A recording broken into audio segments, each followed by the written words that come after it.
Isang mapagpalang araw po sa ating lahat. For today's video, samahan niyo po akong silipin yung alagang baka ng aking mister. Maagang gumigising ang aking mister para bisitahin ng kanyang alaga, kaya naman maaga din ako nagising. Kita niyo naman, ha? Kita niyo naman, kahit hindi ako magsalita, nakikita niyo naman, kahit puyat, for the content, sama pa rin.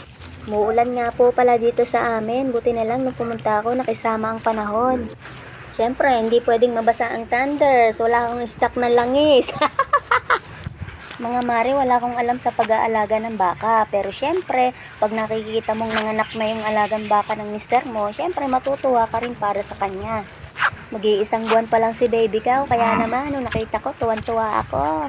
Pero alerto ako, baka naman paglapit ko kay mami cow, isipain ako pa uwi. Hindi niya kasi ako kilala at madalang niya ako makita.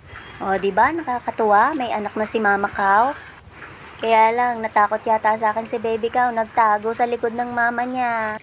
Alala ko, nung bata pa kami, yung lolo ko po, ang dami ring alagang baka. Sumasakay kami sa baka, papuntang ilat. Pagdating sa ilat, maliligo na rin kami kasabay ang baka. Ang sarap lang balikan yung mga alaala noon. Kaya saludo po ako sa lahat ng mga nag-aalaga ng hayop, lalo ng baka. Pero kahit ano pa mang alaga mong hayop, kailangan mong bigyan ng atensyon at pagmamahal.